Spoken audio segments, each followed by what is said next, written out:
tea, coffee, and so many products to Bangladesh. But the tariff on this product is quite high.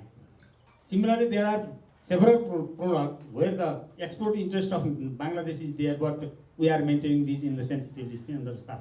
So what I mean to say that we have to seek some ways and means where we can exchange concessions, tariff concession on this product. That is one part. So still we have to look for the ways and means of reducing the tariff for the potential product. That is one part. Second, it is the non-tariff barriers that is impinging upon the trade of our two countries. It may be quarantine, it may be food test, it may be connectivity, and all those things, administrative barriers, hassles. And third, of course, specifically if we talk about barriers, it is of course connectivity is also a big issue over there. Because we are, Bangladesh and Nepal actually, we border with India, and we have to cross to the territory of India. So the transit arrangement that we have made with India by Bangladesh as well as by Nepal, it has the say in the movement of our transit traffic. So, of course, what we have done very recently, I mean very recently means it was signed into 2015 the what do you call this BVIN motor vehicle agreement. Down the line after 2 years, we have not yet been able to implement that agreement. That is also an issue. So, in order to enhance the connectivity, I think it is very much pertinent for us to implement the motor vehicle agreement signed in 2015 as early as possible. Because there are several provisions laid down on that agreement, although there might be some, you see, shortfalls in that agreement per se. But if we honestly implement the provisions of the agreement, I think it helps to, you see, increase connectivity and the flow of goods and services. That is quite important. So I think these are some my elaboration regarding the 3 points. Thank you, sir. Actually, there are some students in this hall who do not know about non-tariff barriers. It is quite technical word. How can we make them understand? Because this is really hurting the trade sector. This is really something that we need to think about while we develop a plan in future. Could you please elaborate on that? Yeah, actually, if you talk about non-tariff barrier, all the barriers that is beyond tariff, we call it non-tariff barrier. It may be administrative measures, it may be the border measures, it may be tariff, it may be quota, and so many things. It may be on account of quarantine. Negative list is also already there. It is basically for tariff reduction. Actually, lot of issues are related with non-tariff barriers. So we have to look at this. Just to give you one example, that is actually non-tariff barriers are imposed by countries in order to, actually there are certain legitimate concerns as well.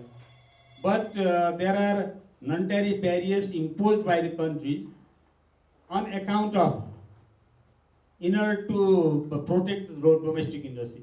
These are also being practiced by various countries. So what I see that we have to, in order to resolve the issues of non-tariff barrier, in my opinion, we have to build some strong institutional mechanism between the two governments to regularly discuss, to report, to collect, to report, and to regularly discuss the non-tariff barriers imposed on the export of one country to another. So there should be some regular consultation about this. If we could do this, actually it is not a one-time business, because non-tariff barriers comes on account of, you see, need of the internal need, external need, so many needs. The government has to take it as measures, different measures. So whether the measures is really legitimate to protect the legitimate interest of the country, or it is for the purpose of, you see, restricting trade. So I think these sort of things, until and unless we develop some, you see, a regular mechanism for collection, discussions, and deliberation, consultations to address it, it cannot go like that. So, in my opinion, in order to the question that Gopal has put up, we have to develop regular consultation mechanism in order to address the non-tariff barrier issue. Thank you for your clarification. We heard a lot about Nepal and Bangladesh, different issues surrounding our trade and economic relations.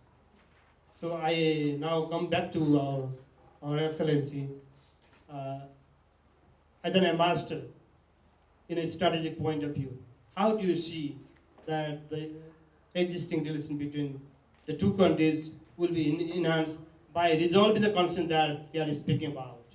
So could you please elaborate on that? Thank you, Mr. Moderator. And thank you, both the panelists, for elaborating the problems that are between the Bangladesh and Nepal on trade issues. Actually, speaking from my practical experience in the last 4 years, I've been here almost 4 years now. My idea is that the basic barrier to trade between Bangladesh and Nepal is the lack of information. There's a total lack of information among the business people and the entrepreneurs of both Bangladesh and Nepal about the opportunities. Nepalese business people don't know how the Bangladesh manufacturing has improved and enhanced, and they don't know that Bangladesh could be a viable alternate source of imports for them. And the Bangladeshi business people also don't understand that Nepal is a growing market. Similarly, Nepali exporters also don't understand that, it's 160 million people, and it's a middle class of almost 50 million people. And it's a growing economy. It's one of the, right now it's the 41st economy in the world, and by 2020 it will be the 30th largest economy of the world. And the Nepalese business people don't seem to realize that it's right at your doorstep and you can export so many items there. Of course the problems are there, but first of all we need to have the intent and we need to have the idea, the concept that we could do trade. And then of course we can start addressing the challenges that face us. Over the last 4 years, the Bangladesh Embassy has been organizing single country trade fair, Bangladesh Expo, in Kathmandu, with participation of entrepreneurs from Bangladesh and business houses. And we have had very good results from there. Almost all the companies who have participated have had very good response from the Nepali consumers. And they have established business here. They have started exporting, and they have told us that their experience here is very good. We have been trying to encourage Nepali entrepreneurs to participate in trade fairs in Bangladesh, because then they will get an idea of what they could export. Of course, the tariff barriers are high. We have been pressing both the governments for a long time to provide some sort of duty-free access of Nepalese products into the Bangladeshi market. And also to provide some sort of preferential, of course we would prefer duty-free, but if that's not possible, to provide some preferential access to Bangladeshi products, selected of course, to Nepalese market. But as rightly pointed out, we need to have strong institutional mechanisms to work these things out.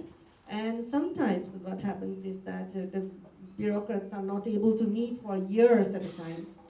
Luckily, in the last 2 years, we have had very good engagement between the officials of the two countries.